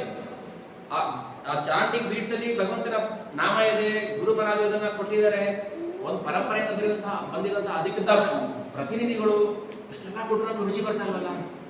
ಎಂತ ದೌರ್ಭಾಗ್ಯ. ನಾಮಕಾರಿ ಬಹುಧ ಯೇ ಸರ್ವಶಕ್ತಿ ತತ್ಕಾರ್ಮಿಕ ನಿಯಮಿತ ಸ್ಮರಣೇನ ಕಾರಣ ಏಕಾದಶಿ ತವೃಪಾಪಿ ದುರ್ದೈವ ಮೀದೃಶ ವಿಹಾಜನ ಅನುರಾಗ ನ ಅನುರಾಗ. What can I do? ಇಷ್ಟೆಲ್ಲ ನಾಮದಲ್ಲಿ ನಿಜ ಶಕ್ತಿ ಇದೆ, ನಾಮನೇ ನೀನು, ನಾಮದಲ್ಲಿ ಎಲ್ಲ ಅಡಕವಾಗಿದೆ, ನಿನ್ನ ಧಾಮ, ನಿನ್ನ ಗುಣ, ನಿನ್ನ ರೂಪ, ಲೀಲೆ, ಪರಿಕರ ಎಲ್ಲ ಇದೆ. ಆದ್ರೆ ನಿನಗೆ ದುರ್ದೈವ ಮೀದೃಶ ವಿಹಾಜನಿ ನಾ ಅನುರಾಗ. ಪ್ರೀತಿನೇ ಬರ್ತಾರೆ. ಪ್ರೀತಿಯಲ್ಲಿ ಸಿಗ್ತಾನೆ ನೀವು ಕೇಳಿದ್ರಿ, ಅದು ರುಚಿ ಎಲ್ಲಿಂದ ಬರುತ್ತೆ? ನಮಗೆ ರುಚಿ ಎಲ್ಲಿಂದ ಬರುತ್ತೆ? ರುಚಿ ಇದೆ ಆಲ್ರೆಡಿ, ಅಡಿಗೆಲ್ ರುಚಿ ಇದೆ, ನೀವು ತಿಂತಿದ್ದೀರಿ, ಬಟ್ ನಿಮಗೆ ರುಚಿ ಬರ್ತಾ ಇಲ್ಲ. ಈಗ ರುಚಿ ಇದೆ ತರೋದು, ರುಚಿ ಆಲ್ರೆಡಿ ಇದೆ, ತರೋದು ಬೇಕಾಗಿಲ್ಲ. ಅದಕ್ಕೆ ನಾಮದಲ್ಲಿ ರುಚಿ ಇದೆ. ಇಲ್ಲಾಂದ್ರೆ ಮಹಾಪ್ರಭು ಹೇಳ್ತಾ ಇರ್ತಾರ, ನಾಮ ಅಕಾರಿ ಭೂದಾನಿದ ಸರ್ವಶಕ್ತಿ. ಭಗವಂತನಿಗೆ ಅಸಂಖ್ಯಾತ ನಾಮಗಳಿದೆ, ಇರೋ ಬರೋ ಹೆಸರೆಲ್ಲ ಭಗವಂತಂದೆ, ಎಲ್ಲದಕ್ಕೂ ಅಷ್ಟೇ ಶಕ್ತಿ ಇದೆ, ಆದ್ರೆ ರುಚಿ ಬರ್ತದೆ. क्या कर रहे हैं? टेस्ट है, पूरा टेस्ट है और रसमय है नाम, लेकिन फिर भी हम चांट कर रहे हैं, हरे हरि नाम बोल रहे हैं, लेकिन रस नहीं. डिसीज रोग लाइफ, बिजी लाइफ बन जाते हैं, बिजी लाइफ बन जाते हैं. हाँ, इसको क्या कर रहे हैं? ट्रीटमेंट क्या है? तो ट्रीटमेंट तो जरूर होगा ना, सभी डिसीज को ट्रीटमेंट होगा. चैंटिंग हियरिंग, चैंटिंग है, चैंटिंग और हियरिंग. हाँ, तो चैंटिंग में रुचि नहीं आ रहा है तो प्रॉब्लम, उसका ट्रीटमेंट क्या है? चैंटिंग. हियरिंग श्रवण करना है, श्रवण जैसे करना वो है। जॉन्डिस होने से हाँ। स्वीट भी शुगर गन्ना खाते हैं बार बार खाना पड़ेगा। ಸೊ ಹೀಗೆ ಟೇಸ್ಟ್ ಬರ್ತಾ ನಮ್ಗೆ ಹರೇ ಕೃಷ್ಣ ರುಚಿ ಬರ್ತಾ ಇಲ್ಲ ಹರೇ ಕೃಷ್ಣ ಹರೇ ಕೃಷ್ಣ ಹರೇ ಕೃಷ್ಣ ಹರೇ ಕೃಷ್ಣ ಹರೇ ಕೃಷ್ಣ ಮಾಡ್ತಾ ಮಾಡ್ತಾ ಮಾಡ್ತಾ ಅದೇನೇ ಮಾಡಬೇಕು ಆವಾಗ ನಮಗೆ ರುಚಿ ನಿಧಾನ ಬರುತ್ತೆ. ಯಾಕಂದ್ರೆ ನಾವು ಕ್ಷಣ ಆಗ್ಬಿಡ್ತೀವಲ್ಲ ಅವಾಗ ಟೇಸ್ಟ್ ಬರ್ತಲ್ಲ ಇನ್ನೂ ಹೇಳಬೇಕು, ಟೇಸ್ಟ್ ಬರ್ತಲ್ಲ ಇನ್ನೂ ಹೇಳಬೇಕು, ಈ ಎಕ್ಸೈಟ್ಮೆಂಟ್ ಬರಬೇಕು ನಮಗೆ ಅಲ್ವಾ. ಸೊ ಅದಕ್ಕೋಸ್ಕರ ಹರಿನಾಮ ದೀಕ್ಷೆ ತುಂಬಾ ಮಹತ್ವ. ಮಹಾಪ್ರಭು ಅವರ ಗುರುಗಳು ಯಾವ ಗುರುಗಳು? ಶ್ರೀಲ ಈಶ್ವರಪುರಿ. ಚೈತನ್ಯ ಮಹಾಪ್ರಭುಗಳಿಗೆ ದೀಕ್ಷೆಯನ್ನು ಕೊಟ್ಟಂತವರು ಈಶ್ವರಪುರಿ. ಸೊ ಅವರು ಹೇಳ್ತಾರೆ ಈಶ್ವರಪುರಿ. ಸೊ ಅವರು ಮಾಧವೇಂದ್ರ ಪುರಿಯವರ ಶಿಷ್ಯ. ಸೊ ಮಾಧವೇಂದ್ರ ಪುರಿಯವರು ಬ್ರಹ್ಮ ಮಾಧ್ವ ಗೌಡಿ ಸಂಪ್ರದಾಯದ ಮೂಲ ಪ್ರವರ್ತಕರು. ಓಕೆ. ಸೊ ಮಧ್ವ ಸಂಪ್ರದಾಯ ಮಧ್ವಾಚಾರ್ಯರ ಪರಂಪರೆಯಲ್ಲಿ ಬಂದಂತವರು ಮಾಧವೇಂದ್ರ ಪುರಿ. ಮಾಧವೇಂದ್ರ ಪುರಿ ಅವರ ಶಿಷ್ಯ ಈಶ್ವರಪುರಿ, ಅವರ ಶಿಷ್ಯ ಭಗವಾನ್ ಚೈತನ್ಯ ಮಹಾಪ್ರಭು. ಸೊ ಚೈತನ್ಯ ಮಹಾಪ್ರಭು ಕೃಷ್ಣ ಆಗಿದ್ರು ಕೂಡ ಯಾಕೆ ಅವರಿಗೆ ಗುರು ಸ್ವೀಕಾರ ಮಾಡೋ ಅಗತ್ಯ ಇತ್ತು ಅಲ್ವಾ? ಗುರು ಬೇಕೇ ಬೇಕಲ್ವಾ? ಸೊ ಗುರು ಇಲ್ಲ ಅಂದ್ರೆ ಪರಂಪರೆ ಇಲ್ಲ, ಪರಂಪರೆ ಇಲ್ಲ ಅಂದ್ರೆ ನಾವು ಅದಕ್ಕೆ ಅನಾಥರೈಸ್. ಸೊ ಆ ಪರಂಪರೆಯಲ್ಲಿ ನಾವು ಬಂದಿದ್ದೀವಿ, ಮಾಧ್ವ ಗೌಡಿ ಸಂಪ್ರದಾಯ ಪರಂಪರೆಗೆ ಬಂದಿದ್ದೀವಿ. ಆ ಪರಂಪರೆ ವೈಶಿಷ್ಟ್ಯ ಏನಂದ್ರೆ ಹರಿನಾಮ. ಅದೇ ಈಗ ಪ್ರಭುಜಿ ಹೇಳ್ತಲ್ಲ, ಆ ಹರಿನಾಮದ ರಸ ಆ ವೃಂದಾವನದಲ್ಲಿರುವಂತಹ ಪ್ರತಿಯೊಂದು ನುಡಿಯಲ್ಲಿ ವೃಂದಾವನವನ್ನ ನವದ್ವೀಪ ಹಾಕಿರಿ. ಗೌರಚಾಂದ್ ಎಲ್ಲಿ ಪ್ರಕಟ ಆಗಿದ್ದು? ನವದ್ವೀಪದಲ್ಲಿ. ಆದರೆ ಭಜನೆಯಲ್ಲಿ ಅಂತ ಹೇಳಿದ್ರೆ ವೃಂದಾವನ. ಅಲ್ಲಿ ಯಮುನೆ ಭಗವಂತನ ಪಾದವನ್ನು ಸ್ಪರ್ಶ ಮಾಡೋದು ಅಂತ ಹೇಳ್ತಾರೆ. ಆದರೆ ನವದ್ವೀಪದಲ್ಲಿ ಇರೋದು ಯಾವುದು? ಗಂಗೆ. ಅಂದ್ರೆ ಗಂಗೆ ಬೇರೆ ಅಲ್ಲ, ಯಮುನೆ ಬೇರೆ ಅಲ್ಲ, दोनों एक ही है. वृंदावन नवद्वीप दोनों एक ही है. हाँ, वैशिष्ट्य स्वरूप में भेद नहीं है. ಸ್ವರೂಪದಲ್ಲಿ ಏನು ಭೇದ ಇಲ್ಲ. ವೃಂದಾವನೇ ನವದ್ವೀಪ, ಕೃಷ್ಣನೇ ಚೈತನ್ಯ ಮಹಾಪ್ರಭು, ಗಂಗೆನೇ ಯಮುನೆ. ಇಲ್ಲಿ ಪ್ರತಿಯೊಂದನ್ನು ಹೋಲಿಸಿ ನೋಡ್ತಾ ಇದ್ದಾರೆ. ಕೃಷ್ಣನೇ ಮಹಾಪ್ರಭು ಆಗಿದ್ದಾಗ ಕೃಷ್ಣ ಬಂದಿದ್ದು ಕೃಷ್ಣ ಪ್ರೇಮ ಕೊಡಕ್ಕಲ್ಲ, ಕೃಷ್ಣನೇ ಕೃಷ್ಣ ಪ್ರೇಮವನ್ನು ಅನುಭವಿಸ ಬಂದಿದ್ದು ಚೈತನ್ಯ ಮಹಾಪ್ರಭು. ಯಾರು ಶ್ರೇಷ್ಠ? ಈಗ ನೋಡಿ, ನೀವು ಮಾಯಾಪುರದಲ್ಲಿ ಸೀನಿಯರ್ ಡಿವೋಟಿಸ್ನ ನಾವು ಮಾತಾಡ್ಸಿದಾಗ ನನಗೊಬ್ರು ಪರಿಚಯ ಇದ್ದಾರೆ ಸೀನಿಯರ್ ಡಿವೋಟಿಸ್. ಈಗ ಕೃಷ್ಣ ಚೈತನ್ಯ ಮಹಾಪ್ರಭು ಯಾರೇನು ಸರೆಂಡರ್ ಆಗ್ತಾರೆ? ಯಾಕೆ? ಉತ್ತರ ಸರಿ. ಯಾಕೆ? ಅವರು ಭಕ್ತರಾಗಿ ಪ್ರೇಮ ಹೇಗೆ ಮಾಡುವುದು ಪ್ರೇಮದೆ. ಓಕೆ. कृष्ण को सामने के लिए बहुत रूल रेगुलेशन है, लेकिन चैतन्य बाबू कुछ भी रूल रेगुलेशन नहीं रखते क्योंकि महाप्रभु का भी रूल्स है, क्योंकि वो स्ट्रॉन्ग रूल्स है, थोड़ा कम रूल्स है. भगवान कृष्ण का रूल्स ज़्यादा है, महाप्रभु रूल्स थोड़ा है. सरेंडरनेस, वैष्णव सेवा, वैष्णव अपराध नहीं करना, वैष्णव सेवा करना, बस इतना ही. कृष्ण हंगಲ್ಲ. ಮನ್ಮನ ಭಕ್ತ ಅಧ್ಯಾಜಿ ರಾಮನಸ್ಕರು, ಸೊ ಎಲ್ಲ ಅಸಾಧ್ಯ ಕಲಿಯುಗ. ಅದಕ್ಕೆ ಮಹಾಪ್ರಭುನು ರೂಲ್ಸ್ ಹಾಕಿದ್ದಾರೆ, ಬಟ್ ತುಂಬಾ ಕಡಿಮೆ ರೂಲ್ಸ್. ವೈಷ್ಣವ ಸೇವೆ ಮಾಡಿ, ವೈಷ್ಣವ ಅಪರಾಧ ಮಾಡಬೇಡಿ, ಹರಿನಾಮ ಜಪ ಮಾಡಿ. ಯಾರೆಲ್ಲ ಹರಿನಾಮ ಜಪ ಮಾಡ್ತಾರೆ ಅವ್ರಿಗೆ ಕೃಷ್ಣ ಪ್ರೇಮ ನಾನು ಕೊಡ್ತೀನಿ. ಸೊ ಮಹಾಪ್ರಭು ಕೃಷ್ಣ ಪ್ರೇಮನನ್ನ ಕೊಡ್ತಾರೆ, ಆದರೆ ಕೃಷ್ಣ ಗುರುವನ್ನು ಕೊಡ್ತಾರೆ. ಸೊ ಗುರು ಮೂಲಕ ನಾವು ಮಹಾಪ್ರಭುವನ್ನು ಮಾಡ್ತೀವಿ. ಹಾಗೆ ಇದೆಲ್ಲ ಒಂದಕ್ಕೊಂದಕ್ಕೂ ಲಿಂಕ್. ಸೊ ಕೃಷ್ಣನನ್ನ ಪಡಿಬೇಕಾದ್ರೆ ನಾವು ಗುರು ಮೂಲಕ ಹೋಗ್ಬೇಕು. ಗುರು ಬೇಕಾದ್ರೆ ನಾವು ಕೃಷ್ಣ ಪ್ರಾರ್ಥನೆ ಮಾಡ್ತೀವಿ, ಕೃಷ್ಣ ನನಗೆ ನೀನು ಬೇಕು, ನಿನ್ನ ಪ್ರೇಮ ಬೇಕು. ಸೊ ಅವಾಗ ಏನು ಮಾಡ್ತಾರೆ? ಒಬ್ಬ ಗುರುವನ್ನು ಕಳಿಸ್ತಾರೆ. ಸೊ ಹಾಗೆ ಪರಂಪರೆ, ಅದಕ್ಕೋಸ್ಕರ ಮಹಾಪ್ರಭು ಒಂದು ಪರಂಪರೆಯಲ್ಲಿ ಬಂದರು. ಹೇಗೆ ಕೃಷ್ಣ ಯದುಕುಲದಲ್ಲಿ ಅವತಾರ ಮಾಡ್ತಾನೆ, ಹಾಗೆ ಮಹಾಪ್ರಭು ಒಂದು ವಿಶೇಷವಾದ ಪರಂಪರೆಯಲ್ಲಿ ಬ್ರಹ್ಮ ಮಾಧವ ಸಂಪ್ರದಾಯದಲ್ಲಿ ಅವತಾರ ಮಾಡ್ತಾರೆ. ಸೊ ಅಂತ ಅವತಾರ ಮಾಡಿದ ದಿನ ಇದು ನಾವು ಗೌರ ಪೂರ್ಣಿಮಾ ಅಂತ ಕರಿತೀವಿ. ಸೊ ಗೌರ ಪೂರ್ಣಿಮಾ ಅಂದರೆ ಭಗವಾನ್ ಚೈತನ್ಯರು ನವದ್ವೀಪದಲ್ಲಿ ಪ್ರಕಟವಾದಂಥ ದಿನ. ಅದು ಜನ್ಮಾಷ್ಟಮಿಗೆ ಸಮಾನ. ಜನ್ಮಾಷ್ಟಮಿಗೆ ನಾವು ಎಷ್ಟು ಗ್ರ್ಯಾಂಡ್ ಸೆಲೆಬ್ರೇಟ್ ಮಾಡ್ತೀವೋ ಅಷ್ಟೇ ವಿಶೇಷವಾಗಿ ನಾವು ಗೌರ ಪೂರ್ಣಿಮೆಯನ್ನು ಆಚರಣೆ ಮಾಡಬೇಕು. ಅಲ್ಲಿ ಮಹಾಪ್ರಭು ಏನು ಕೇಳ್ತಾರೆ ಅಂದರೆ, ಯಾರೇ ಆಗಿರಲಿ, ಯಾವ ಕುಲ ಗೋತ್ರ ಸಂಪ್ರದಾಯ ಏನು ಬೇಕಾಗಿಲ್ಲ, ಯಾರು ಬೇಕಾದ್ರೆ ಹರಿನಾಮ ಜಪ ಮಾಡೋದು. ಕೃಷ್ಣ ತುಂಬಾ ಸ್ಟ್ರಿಕ್ಟ್ ರೂಲ್ಸ್. ಯಾರು ಅವ್ರಿಗೆ ಭಗವಂತ ಅಷ್ಟು ಸುಲಭವಾಗಿ ಕೃಷ್ಣ ಪ್ರೇಮನ ಕೊಡೋದಿಲ್ಲ. ಬಟ್ ಚೈತನ್ಯ ಮಹಾಪ್ರಭು ಜಗಾಯಿ ಬಾದಾಗಿ ಕೂಡ ಉದ್ಧಾರ ಮಾಡ್ತಾರೆ. ಅವರಂತ ಬದ್ಧರಿಗೆ ಯಾರು ಇಲ್ಲ ಕಲಿಯುಗ. ವಿಶೇಷ ಏನಂದ್ರೆ ಮಹಾಪ್ರಭು ಯಾರನ್ನು ಆಸ್ತ್ರದಿಂದ ಕೊಲ್ಲಿಲ್ಲ. ಮಹಾಪ್ರಭು ಆಸ್ತ್ರದಿಂದ ಯಾರನ್ನು ಸಂಹಾರ ಮಾಡಿಲ್ಲ, ಮಾಡಿಸ್ಲಿಲ್ಲ. ಕೃಷ್ಣ ಅತ್ಯಂತ ಅಕ್ಷರ ಸೈನ್ಯವನ್ನ ಶಾಸನ. ಆದರೆ ಕಲಿಯುಗದಲ್ಲಿ ಯಾವುದು ಶತ್ರುಗಳು, ಈ ಶತ್ರುಗಳನ್ನ ಶಾಸ್ತ್ರದಿಂದ ಕೊಲ್ಲಕ್ಕಾಗೋದಿಲ್ಲ. ಅದೇನಿದ್ರು ಹರಿನಾಮ ಮಾತ್ರನೇ ಈ ಕಲಿಯುಗದ ದೋಷಗಳನ್ನ ಸಂಹಾರ ಮಾಡ್ತಾರೆ. ಅದಕ್ಕೋಸ್ಕರ ಮಹಾಪ್ರಭು ಎಲ್ಲೂ ಅವರು ಶಸ್ತ್ರವನ್ನ ಉಪಯೋಗಿಸ್ತಿಲ್ಲ. ಆ ಶಸ್ತ್ರ ತನ್ನ ಭಕ್ತರೇ, ಅವರ ಆಯುಧಗಳೇನು ತನ್ನ ಭಕ್ತ ಆಯ್ತು. ಅದಕ್ಕೋಸ್ಕರ ಏನ್ ಮಾಡಿದ್ರು, ಎಲ್ಲ ಕಡೆ ಪ್ರಚಾರ ಮಾಡಕಟ್ರು. ಹರಿನಾಮ ಎಲ್ಲ ಕಡೆ ಪ್ರಚಾರ ಮಾಡಿ ಈ ಪ್ರಚಾರವೇ ಎಲ್ಲರ ಶತ್ರುಗಳನ್ನ ಬುಡ ಸಮೇತ ನಿಧನ ಮಾಡೋಣ. ಅವಾಗ ಮಾತ್ರ ನಮಗೆ ಕೃಷ್ಣ ಪ್ರೇಮ ಜಾಗೃತಿ. ನಾವು ನಮ್ಮ ಅಂತಿಮ ಗುರಿ ಯಾವಾಗಲೂ ನೆನಪಿರಬೇಕು, ಕೃಷ್ಣ ಪ್ರೇಮ. ಕೃಷ್ಣ ಪ್ರೇಮ ಪಡ್ಕೋಬೇಕಾದ್ರೆ ನಾವು ನಿಧಾನಕ್ಕೆ ಒಂದೊಂದೇ ಹಂತ ಅದಕ್ಕೆ ಎಲ್ಲರೂ ಹರಿನಾಮದಲ್ಲಿ ರುಚಿ ಬೆಳೆಸ್ಕೋಬೇಕು. ಒಂದು ಕಡೆ ಕೂತ್ಕೊಂಡು ಚಾಂಟಿಂಗ್ ಮಾಡ್ತಾರೆ ಹರೇ ಕೃಷ್ಣ ಹರೇ ಕೃಷ್ಣ, ನಾವು ಮೈ ಮರೆತು ಅಟ್ಲೀಸ್ಟ್ ಒಂದು ರೌಂಡ್ ಆದ್ರೂ ನಾವು ಆ ಥರ ಮಾಡಕ್ ಸಾಧ್ಯನಾ? ಸುಮ್ಮನೆ ಹೆಸರು ಹೇಳೋದ್ರಿಂದ ಏನು ಪ್ರಯತ್ನ ಇಲ್ಲ. ಪ್ರಯೋಜನ ಆಗುತ್ತೆ, ಬಟ್ ಅದು ಅಪರಾಧ ಮಾಡ್ತೀವಿ. ಈಗ ನೀರು ತುಂಬಿಸ್ತಾ ಇರ್ತೀವಿ, ಒಂದು ಕಡೆ ತೂತಾಗ್ತದೆ, ಪ್ರಯೋಜನ ಏನು? ನೀರು ಫಿಲ್ ಆಗ್ತಾ ಇರುತ್ತೆ, ಒಂದು ಕಡೆ ಡ್ರೈನ್ ಆಗ್ತದೆ, ಫಿಲ್ ಆಗ್ತದೆ. ಹಾಗೆ ಹಂಗೆ ಆಗಬಾರ್ದು ಅನ್ನೋದಾದ್ರೆ ನಾವು ಒಂದು ಕಡೆ ಕೂತು 16 ರೌಂಡ್ ಗುರುವನ್ನ ಸ್ಮರಣೆ ಮಾಡ್ತಾ, ಪಂಚತತ್ವ ಸ್ಮರಣೆ ಮಾಡ್ತಾ, ಭಗವಂತ ಲೀಲೆಗಳು ಹಂಗೆ ನಮ್ಮ ಕಣ್ಮುಂದೆ ಕಾಣಿಸ್ಬೇಕು. ರುಚಿ ಬರುತ್ತೆ, ಟೇಸ್ಟ್ ಬರುತ್ತೆ. ಮಣಿ ಇಟ್ಕೊಂಡಾಗ ಏನಾಗುತ್ತೆ, ನಮಗೆ ತಾನಾಗಿ ಆ ಮಣಿ ಮೇಲೆ ಶಿಲ ಭಕ್ತಿಯನ್ನು ಠಾಕೂರ್ ಹೇಳಿದ್ರು, ನಾವು ಹೇಗೆ ಜಪ ಮಾಡಬೇಕಂದ್ರೆ ಜಪ ಮಣಿ ಇಟ್ಕೊಂಡಾಗ ನಾವು ಮಣಿ ಭಗವಂತನ ಪಾದ ಇದೆಯಲ್ಲ, ಪಾದದ ಬೆರಳಿದೆಯಲ್ಲ, ಅಷ್ಟು ಸ್ಪರ್ಶ, ಅದು ಅಷ್ಟು ಕೋಮಲ. ಭಗವಂತನ ಪಾದ ಎಷ್ಟು ಕೋಮಲ ಅಂದ್ರೆ ಪದ್ಯಾವಳಿಯಲ್ಲಿ ರೂಪ ಗೋಸ್ವಾಮಿ ಹೇಳ್ತಾರೆ, ಲಕ್ಷ್ಮೀ ಹಸ್ತ ಇದೆಯಲ್ಲ ತುಂಬಾ ಕೋಮಲ, ಲಕ್ಷ್ಮೀ ಹಸ್ತ ತುಂಬಾ ಸಾಫ್ಟ್. ಅದು ಒತ್ತದೇ ಭಗವಂತನ ಪಾದಕ್ಕೆ ನೋವಾಗ್ತದೆ. ಲಕ್ಷ್ಮೀ ಪಾದದಿಂದ ಒತ್ತಿದ್ರೆ ಭಗವಂತನ ಪಾದಕ್ಕೆ, ಲಕ್ಷ್ಮೀ ಹಸ್ತದಿಂದ ಒತ್ತಿದ್ರೆ ಭಗವಂತನ ಪಾದಕ್ಕೆ ನೋವಾಗ್ತದೆ.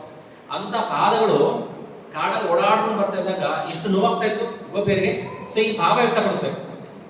ಅಂದ್ರೆ ಅಷ್ಟು ಪ್ರೀತಿ ಮಾಡ್ತಾ ಇದ್ರು ಭಗವಂತ. ಕೃಷ್ಣ ಚಪ್ಪಲಿ, ಅದನ್ನ 12 ವರ್ಷದ ಕೃಷ್ಣ ಚಪ್ಪಲಿ ಹಾಕಿಲ್ಲ. ವೃಂದಾವನದಲ್ಲಿ ಎಲ್ಲೂ ಕೂಡ ಕೃಷ್ಣ ಪಾದರಕ್ಷೆ ಹಾಕಲೇ ಇಲ್ಲ.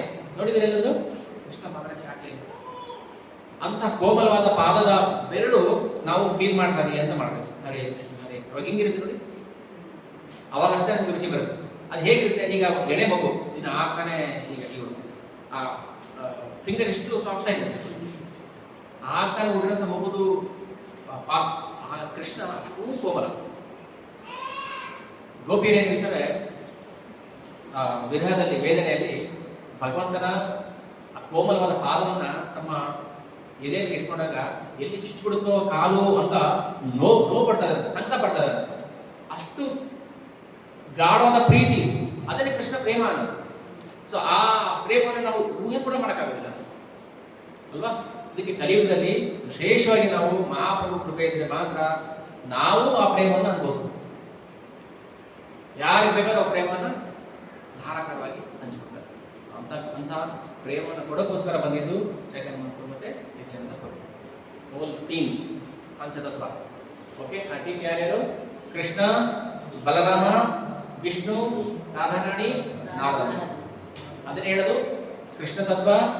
ನೆಕ್ಸ್ಟ್ ಅವರ ಬಲಕ್ಕೆ ಬಲರಾಮ, ಅದು ಭಗವಂತನ ಸ್ವಾಂಶ ವಿಸ್ತರಣೆ.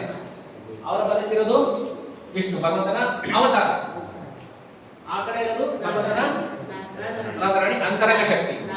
ಅದರ ಎಡಗಿರೋದು ಭಕ್ತ ಶಕ್ತಿ, ನಾರದ ಶಕ್ತಿ, ನಾರದ. ಸೊ ಅದು ಶ್ರೀವತ್ಸ. ಈ ಇಷ್ಟು ಪಂಚತತ್ವ ಒಟ್ಟಿಗೆ ಸೇರಿ ನಮಗೆ ಕೃಷ್ಣ ಪ್ರೇಮವನ್ನು ಇದಿಷ್ಟು ನಾವು ಆರಾಧನೆ ಮಾಡಬೇಕು. ಇದಿಷ್ಟರ ಬಗ್ಗೆ ನಾವು ಅಧ್ಯಯನ ಮಾಡಬೇಕು. ಅದಕ್ಕೋಸ್ಕರ ಬೇಸಿಕ್ಸ್ ಏನು, ಫೌಂಡೇಶನ್ ಭಗವದ್ಗೀತಾ. ನಾವು ಭಗವದ್ಗೀತೆಗಿರುವಂತಹ ಎಸೆನ್ಸ್ ಅರ್ಥ ಮಾಡ್ಬೋದು, ಸಾರಾಂಶ ಅರ್ಥ ಮಾಡ್ಬೋದು. ಇಡೀ ಭಗವದ್ಗೀತೆ ಓದಿ ಅದ್ರ ಸಾರಾಂಶ ಏನು, ನಾವು ಭಗವದ್ಗೀತೆ ಶರಣಾಗತಿ. ಅಷ್ಟು ನಾವು ಭಗವದ್ಗೀತೆ ಶರಣಾಗತಿ ಇಲ್ಲದೆ ಬೇರೆ ಪ್ರೋಸೆಸ್ಸೇ ಇಲ್ಲ. ನೀವು ಎಲ್ಲಿವರೆಗೂ ಸ್ಟವ್ ಹಚ್ಚೋದಿಲ್ವೋ ಅಲ್ಲಿವರೆಗೂ ನಾವು ಪಲಾವು, ಆ ಬಿರಿಯಾನಿ ಈ ಬಿರಿಯಾನಿ ಕನಸು ಅಷ್ಟೇ. ಕನಸು ಕಾಣ್ಬೋದು, ಬಟ್ ಅದು ಟೇಸ್ಟ್ ಮಾಡೋಕ್ಕಾಗಲ್ಲ. ಸೊ ಫಸ್ಟ್ ನಾವು ಶರಣ, ಆ ಶರಣಾಗತಿ ನಮಗೆ ಹೇಗೆ ಬರುತ್ತೆ?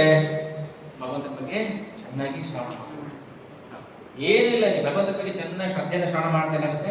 ಈಗ ಮತ್ತೆ ಹೇಳ್ತಿರ್ತಾರೆ, ನನಗೇನು ಬೇಡ ಕೃಷ್ಣ ಅಷ್ಟೇ. ಸೊ ಈ ಶರಣಾಗತಿ ಭಾವ ಗಾಢವಾಗಿ ಕೋಮಲಾಗಿರ್ಬೇಕಾದ್ರೆ ಗಾಢವಾಗಿ ಕೂತ್ಕೋಬೇಕು. ಶರಣಾಗತಿ ಗಾಢವಾಗಬೇಕು. ನಾಳೆ ಇನ್ನೊಬ್ರು ಬರ್ತಾರೆ, ಅದು ಬೇಡ ಇದು ಹೌದಾ ಅಂತ ಆ ಕಡೆ ಹೋಗ್ಬಿಟ್ರೆ ಅದು ಕೋಮಲ ಶ್ರದ್ಧೆ ಇರೋದು ಏನಾಗುತ್ತೆ, ಗಾಢ ಶ್ರದ್ಧೆ ಆಗುತ್ತೆ. ಆ ಶ್ರದ್ಧೆ ಬೆಳೆದಾಗೆ ನಮಗೆ ಕೃಷ್ಣ ಮುಂದಿನ ದಾರಿ ತೋರಿಸ್ತಾರೆ. ಹೀಗೆ ಮುಂದಿನ ವಾರ 8ನೇ ತಾರೀಕು ಭಾನುವಾರ ದೇವಸ್ಥಾನದಲ್ಲಿ ಅಂದರೆ ಕಾನ್ಸ್ಟಿಟ್ಯೂಷನ್ ಪ್ರೋಗ್ರಾಮ್ ಇರುತ್ತೆ. ಸೊ ಏನಾದರೂ ವ್ಯವಸ್ಥೆ ಮಾಡಿ, ಯಾಕಂದರೆ ನಾವು ವರ್ಷಕ್ಕೆ ಒಂದು 4 ದಿನ ಆದರೂ ಇಡೀ ಟೀಮ್ ಅಂದರೆ ಹೊಸಕೋಟೆ ಎಲ್ಲರೂ ಅಲ್ಲಿ ದೇವಸ್ಥಾನಕ್ಕೆ ಹೋಗ್ತೀವಿ. ಅವಾಗ ಅಲ್ಲಿ ಏನೋ ಒಂದು ಫೀಲ್, ಎಲ್ಲಿ ಹರಿನಾಮ ಸಂಕೀರ್ತನೆ ನಡೀತಾ ಇರ್ತಾರೆ, ಸಾಕ್ಷಾತ್ ಮಹಾಪ್ರಭು ನೃತ್ಯ ಮಾಡ್ತಾರೆ. ಅಲ್ಲಿ ಮಹಾಪ್ರಭು ನೃತ್ಯ ಮಾಡ್ತಾರೆ, ಅದು ಫೀಲ್ ಆಗುತ್ತೆ. ಹೆಂಗೆ ಫೀಲ್ ಆಗುತ್ತೆ ಅಂದರೆ, ಶ್ರೀಲ ಭಕ್ತಿ ಠಾಕೂರ್ ಅವರು ಅವ್ರ ಗುರು ಮಹಾರಾಜರನ್ನ, ಯಾರು ಅವ್ರ ಗುರು ಮಹಾರಾಜರು? ಶ್ರೀಲ ಜಗನ್ನಾಥ ಸ್ವಾಮಿ.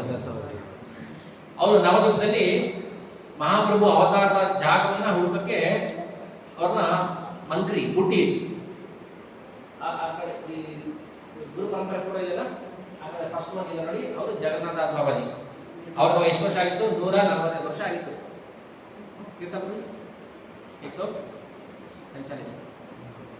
145 ಹಣ್ಣು ಮುದುಕರಾಗಿದ್ದು. ಸೊ ಆವಾಗ ಭಕ್ತಿ ಠಾಕೂರ್ ಏನು ಮಾಡ್ತಾರೆ, ಅವ್ರನ್ನ ಬುಟ್ಟಿಲಿ ಎತ್ಕೊಂಡ್ ಬರ್ತಾರೆ. ಅವಾಗ ಎಲ್ಲಿ ಮಹಾಪ್ರಭು ಅವತಾರ ಮಾಡಿ ಜಾಗ ಕಾಣಿಸುತ್ತೆ, ಅವರು ಬುಟ್ಟಿಯಿಂದ ಹಾರ್ತಾ ಇರುತ್ತೆ ಆಕಾಶಕ್ಕೆ. ನಾವು ಹಾರ್ತಾ ಇದ್ರೆ ಜಂಪ್ ಮಾಡ್ತಾ ಇರುತ್ತೆ. ಈಗ ಎಲ್ಲಿಂದ ಬರ್ತೈತೆ ಎನರ್ಜಿ? ಅಲ್ಲಿ ಮಹಾಪ್ರಭು ಕೃಪೆ ಇದೆ. ಅಲ್ಲಿ ಈಗ ನಾವು ಊಹೆ ಕೂಡ ಮಾಡೋಕ್ಕಾಗುತ್ತಲ್ಲ. ಈಗ ಒಂದು ಈಗ ಅಲ್ಲಿ ಎದುರುಗಡೆ 3 ಫ್ಲೋರ್ ಬಿಲ್ಡಿಂಗ್ ಕಾಣಿಸ್ತಾ ಇದೆ, ಅಲ್ಲಿಂದ ಜಂಪ್ ಮಾಡಿ ಮಾಡ್ತೀವಿ ನಾವು.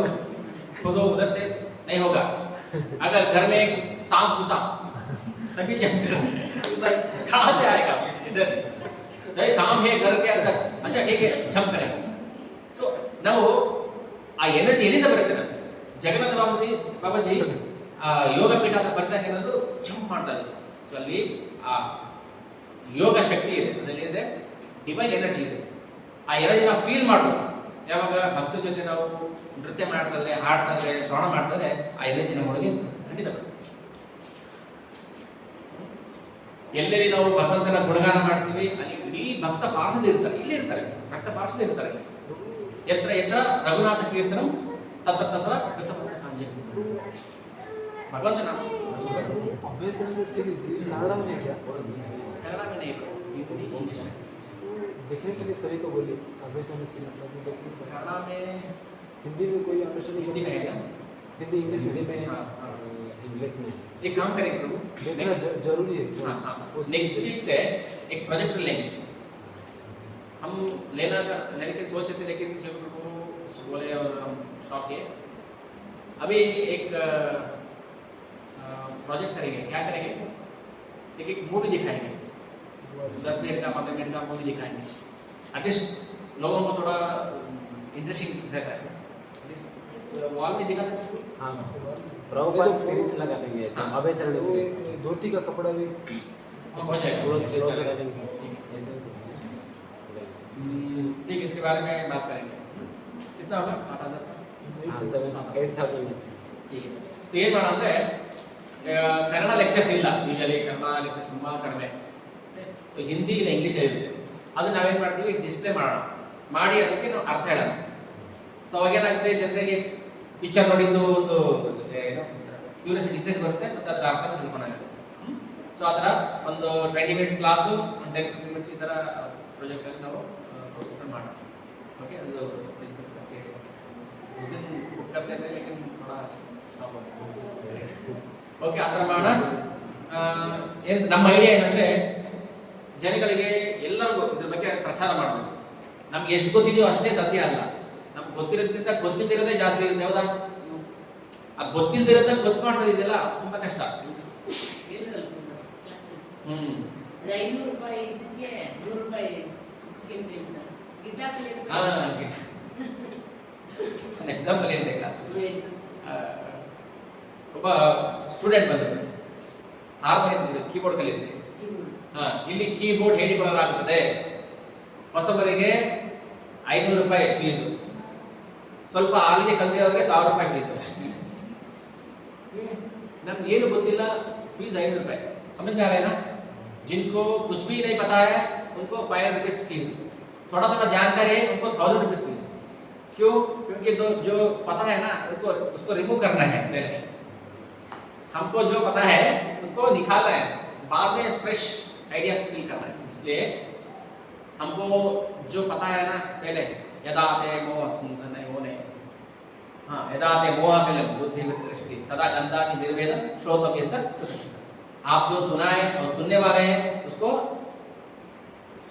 निकालना है पहले भगवान बोल रहे श्लोक 252 सेकंड चैप्टर क्या बोलते हैं यदाते मोह कलिलम बुद्धि व्यतितरश्यति बुद्धि कल्मश ತುಂಬೋಗಿದೆ ಹೇಗೆ ತುಂಬೋಯ್ತು ತದಾ ಗಂತಾಸಿ ನಿರ್ವೇದಂ ಶ್ರೋತವ್ಯಸ್ಯ ಪ್ರದರ್ಶನ ಅವ್ರು ಹಂಗೆ ಹೇಳಿದ್ರು ಒಂದಿನ ಅವ್ರು ಹಿಂಗೆ ಹೇಳಿದ್ರು ಇವ್ರು ಹಿಂಗೆ ಹೇಳಿದ್ರು ಅವ್ರು ಹಿಂಗೆ ಹೇಳಿದ್ರು ವಾಟ್ಸಪ್ ಹಿಂಗೆ ಹೇಳಿದ್ರು ಫೇಸ್ಬುಕ್ ಎಲ್ಲ ತುಂಬಿಕೊಂಡಿದೆಲ್ಲ ಹೀಗೆ ಆ ತೆಗೆಗೆ ಎಕ್ಸ್ಟ್ರಾ ಫೀಸ್ ಸೊ ಅದಕ್ಕೋಸ್ಕರ ಫಸ್ಟ್ ನಾವು ಅದೆಲ್ಲ ತೆಗಿಬೇಕಾದ್ರೆ ಕೆಲವು ವೀಡಿಯೋಸ್ನ ಪ್ಲೇ ಮಾಡೋಣ ಅದನ್ನ ಕರೆಕ್ಟ್ ಟ್ರಾನ್ಸ್ಲೇಟ್ ಮಾಡೋಣ ಸೊ ಸೇವೆ ತೊಗೊಳ್ಳಿ ಯಾರು ಏನು ಬಂದು ಟ್ರಾನ್ಸ್ಲೇಟ್ ಮಾಡಿ ಹಿಂದಿ ಟ್ರಾನ್ಸ್ಲೇಟ್ ಮಾಡಿ ಸೊ ಅದನ್ನು ಮಾಡೋಣ ಸೊ ಅಂದರೆ ಆ ಇಂಟ್ರೆಸ್ಟ್ ಬರುತ್ತೆ ಅವಾಗ ಈಗ ನೋಡಿ ನಾನು ಕ್ಲಾಸ್ ಹೇಳ್ತಾ ಇರ್ತೀನಿ ಏನಾಗುತ್ತೆ ಒಳಗೆ ಸೊ ಪಿಕ್ಚರ್ ಎಲ್ಲ ಏನಾಗುತ್ತೆ ಸ್ವಲ್ಪ ಸ್ವಲ್ಪ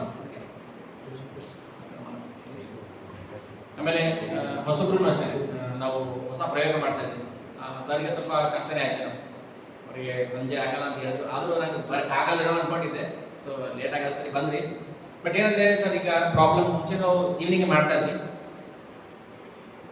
ಈವ್ನಿಂಗ್ ಈಗ ನಾವು ಬೇರೆ ಕಡೆ ಶಿಫ್ಟ್ ಆಗಿದ್ದಕ್ಕೆ ಅದು ಅಲ್ಲಿಂದ ಬಂದು ಹೋಗೋದಕ್ಕೆ ಕಷ್ಟ ಅಂತ ನಾವು ಆ ಥರ ಯೋಚನೆ ಮಾಡ್ತೀವಿ ಆಮೇಲೆ ಅನ್ನಿಸ್ತು ನಾವು ಕಷ್ಟಪಡೋದು ಪರವಾಗಿಲ್ಲ ನಾವು ಕಷ್ಟಪಡ್ತೀವಿ ಬೇರೆಯವರಿಗೆ ಸುಲಭ ಆಗಲಿ ಅಂತ ನಾವು ಈ ಪ್ರೋಗ್ರಾಮ್ ಮತ್ತೆ ಈವ್ನಿಂಗ್ ಶಿಫ್ಟ್ ಮಾಡ್ತೀವಿ ಸೊ ನಾವು ಸ್ವಾರ್ಥದಿಂದ ನಮ್ಗೆ ಕಷ್ಟ ಆಗುತ್ತೆ ಅದಕ್ಕೆ ಬೆಳಿಗ್ಗೆ ಮಾಡೋಣ ಅಂತ ಹೋಗಿದ್ವಿ ಅದು ಸ್ವಾರ್ಥ ಇಲ್ಲ ಅಲ್ವಾ ಸ್ವಾರ್ಥದಕ್ಕೆ ಅದು ಇವಾಗ ಅನ್ಕೊಳ್ತೀವಿ ಇಲ್ಲ ನಾನು ಕಷ್ಟಪಟ್ಟರು ಪರವಾಗಿಲ್ಲ ಜನಗಳಿಗೆ ಆರಾಮಾಗಲಿ ಈಗ ಸಂಜೆ ಆದರೆ ಸ್ವಲ್ಪ ಫ್ರೆಶ್ ಮೈಂಡ್ ಸೆಟ್ ಇರುತ್ತೆ ಫ್ರೀ ಇರ್ತಾರೆ ಕೆಲಸ ಮುಗಿಸಿರುತ್ತೆ ಪ್ರಸಾದ ಈಗ ಸಂಜೆ ಪ್ರಸಾದ ಚೆನ್ನಾಗಿರುತ್ತೆ ಮಾರ್ನಿಂಗ್ ಪ್ರಸಾದ ಬರೀ ಬ್ರೇಕ್ಫಾಸ್ಟ್ ಅದು ಅಷ್ಟೇ ಪ್ರಸಾದ ಇರ್ತದೆ ಈಗ ಪ್ರಸಾದ ಸೇವೆ ಬಂದಿದ್ದಾರೆ ಸೊ ಪ್ರಸಾದನೂ ಸಿಗುತ್ತೆ ಈಗ ನಾನು ಅದು ಹೇಳ್ತೀನಿ ಸಂಜೆ ಅಡುಗೆ ಮಾಡೋ ಅವಶ್ಯಕತೆ ಇಲ್ಲ ಓಕೆನಾ ಯಾರು ಫುಲ್ ಫ್ಯಾಮಿಲಿ ಬನ್ನಿ ಪ್ರಸಾದ ಇಲ್ಲೇ ಇರ್ತದೆ ಫುಲ್ ಬ್ರೇಕ್ಫಾಸ್ಟ್ ಎಲ್ಲ ಫುಲ್ ಡಿನ್ನರ್ ಪ್ರಸಾದ ಇರುತ್ತೆ ಮಾಡ್ಕೊಂಡು ಹೋಗ್ಬೋದು ಅದು ಯೋಚನೆ ಮಾಡ್ತೀವಿ ಅಟ್ಲೀಸ್ಟ್ ಆ ಹೊರೆ ಆದರೂ ಕಡಿಮೆ ಆಗುತ್ತಲ್ವಾ ಮುಂಚೆ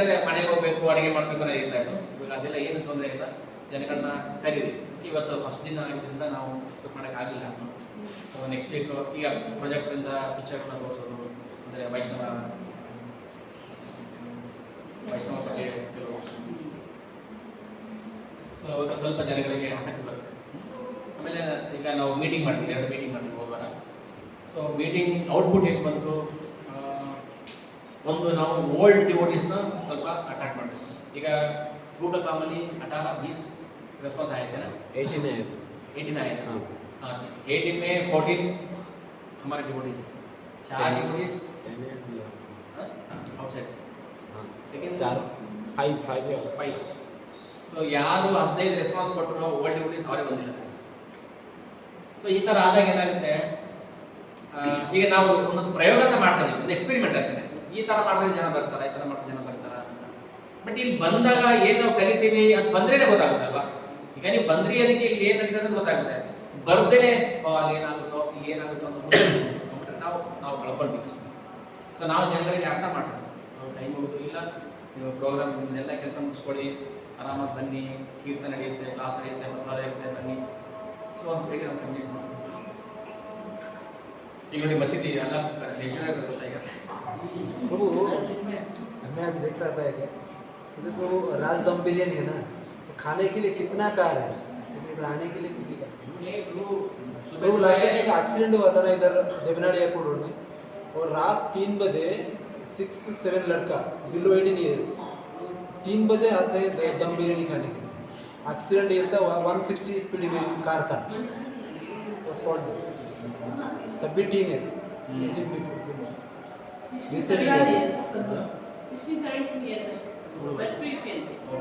वो कार ऐसे पूरा जम करके डिवाइड कर देगा, दूसरा लॉरी को पेट वो डिवाइडर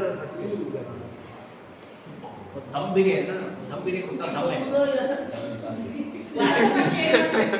इसमें दम नहीं है, दम बिरयानी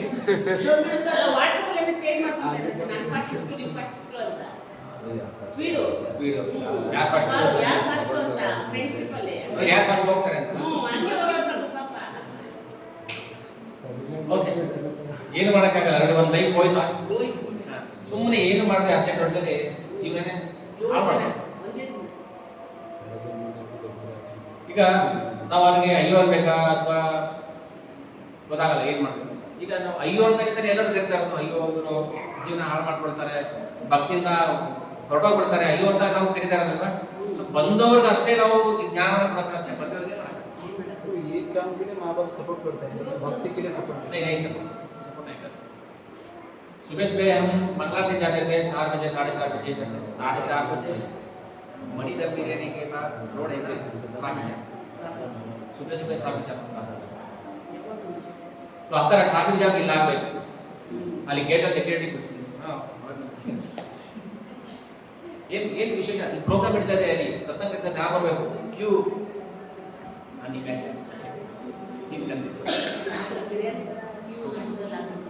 ಸೊ ಏನಾದರೂ ಐಡಿಯಾಸ್ ಇದ್ದರೆ ನೀವು ಶೇರ್ ಮಾಡ್ಕೊಳ್ಳಿ, ಏನು ಮಾಡ್ಬೋದು ನಾವು ನೆಕ್ಸ್ಟ್ ಪ್ರೋಗ್ರಾಮ್ ಯಾವ ಥರ ಮಾಡ್ಬೋದು.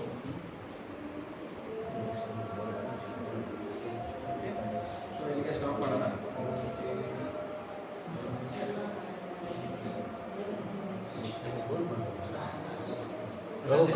प्रभु गौरव पूर्णिमा नहीं होगा संडे टेम्पल सेंटर में टेम्पल नेक्स्ट नेक्स्ट और तो सभी को लेकर हाँ सभी को बुलाते हैं, बनी ऐसे बुलाते हैं.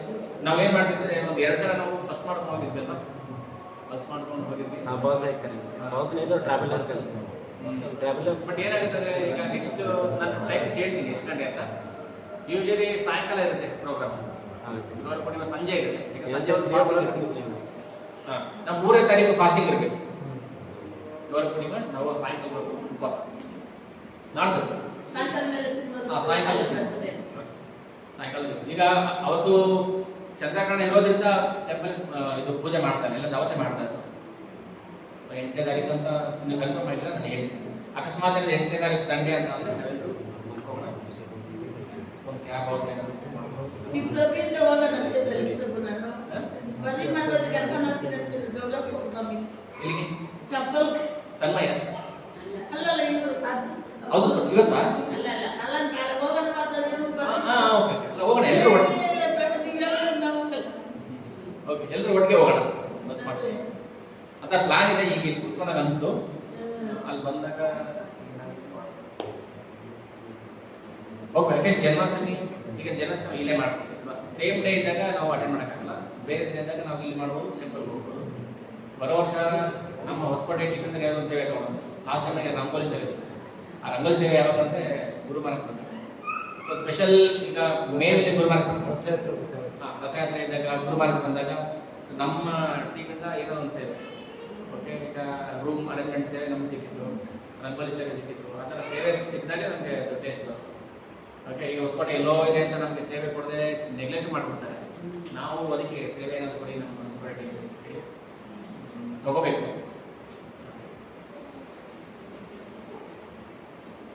ಬರುವಾಗ ಎಲ್ಲ ಬಂದಿರೋದಿಲ್ಲ ಮೊನ್ನೆ ಮಹಾರಾಷ್ಟ್ರ ಎಲ್ಲ ಬಂದಿದ್ದಲ್ಲ, ನಾವು ಬಂದಿದ್ದಲ್ಲ, ನಾನು ಯಶು ಹೋದ ವರ್ಷ ಇಲ್ಲ ಮೊನ್ನೆ ಬಂದಿದ್ದಲ್ಲ ಗುರುವಾರ. ಹಾಂ ಹಾಂ ಈಗ ಮತ್ತೆ ಬೇಗ ಬರ್ತಾರೆ. ಆಯ್ತು ಮಾಡು, ಓಕೆ ಆಯ್ತು ಮಾಡು.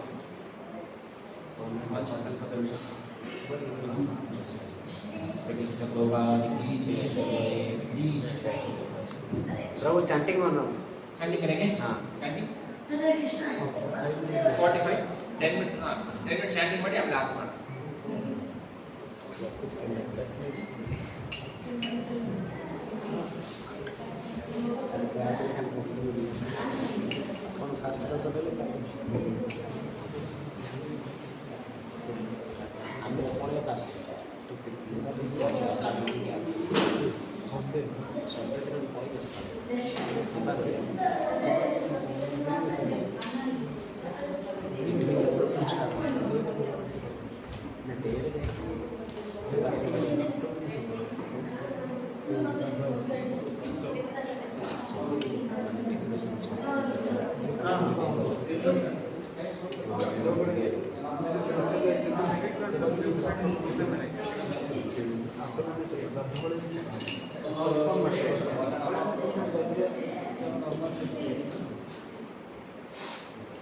you.